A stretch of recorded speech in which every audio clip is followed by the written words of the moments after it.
सुप्रभात प्यारे बच्चों। पिछली कक्षा में हमने माता का अंचल पाठ्यपुस्तक कृतिका से यह पाठ शुरू किया था। उसी पाठ को आगे बढ़ाते हुए हम देख रहे हैं। पाठ में माता पिता का वात्सल्य, माता पिता का प्रेम बालक के विकास में कितना सहायक होता है ये बताया गया है। और पिछली वीडियो में भी, पिछली कक्षा में मैंने आपको पिता का महत्व बताया था। यहाँ पर इस पाठ को पूरा करते हुए हम माता के महत्व को पढ़ेंगे कि किस तरह से माँ का रोल बालक के जीवन में क्या क्या असर डालता है। तो पिता के साथ वो खेला करता था और हमेशा पिता के साथ ही रहा करता था। सिर्फ खाने के समय माता की उसे याद आती थी।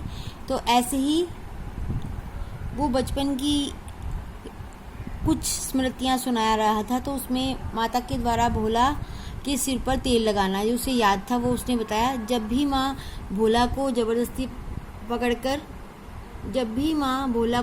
पकड़कर सिर पर सरसों का तेल डालती थी तो वो रोने लगता था, उसे अच्छा नहीं लगता था। बाबूजी माँ पर बिगड़ते थे और ये कहते थे कि क्यों उसको जो अच्छा नहीं लगता उसको क्यों नहीं उसे उस अपने हाल पे क्यों नहीं छोड़ देती।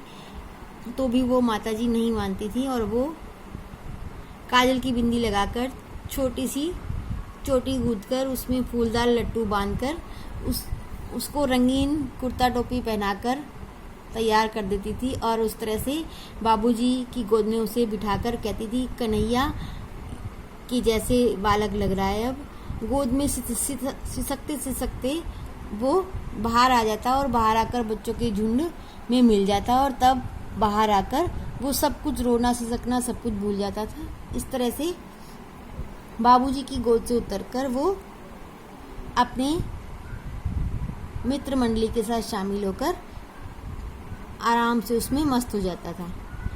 एक बार की बात है कि उसने शरारत की तो वो शरारत उसे बहुत महंगी पड़ी। उसके बारे में बता रहे हैं यहाँ पर कि एक बार लड़के टीले पर चढ़कर, जो उसके साथ बालक खेला करते थे, टीले पर चढ़कर चूहों के बिल में पानी डालने लगे। नीचे से ऊपर पानी फेंकने के कारण सभी थक गए थे और चूहे की रक्षा के लिए शिवजी का सांप उसमें से निकलकर बाहर आ गया। सभी बच्चे डर गए। किसी के सिर पर चोट लगी तो किसी के दांत टूट गए। भोलानाथ का सारा शरीर लहूलुहान हो गया। कांटे लगने से पैर छलनी हो गए और वे रोते चिल्लाते हुए घर में घुसे। उस समय बाबूजी बैठक के बरामदे में बैठे हुए थे, परंतु भोलानाथ बाबूजी के पास न रुककर सीधे माँ की गोद में चले गए। उस समय माँ चावल साफ कर रही थी। भोला को रोते हुए देखकर वो उसे अपने आंचल में छिपा लिया। डर से कांपते देखकर काम छोड़कर वो स्वयं भी रोने लगी।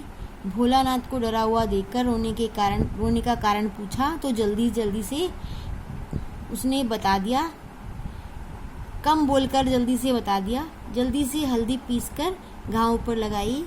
घर में बहुत शोर मच गया। भोलानाथ केवल धीमी आवाज में कांपते हुए सा करते हुए माँ को कुछ न बता पाए और उसके आंचल में छिप गए।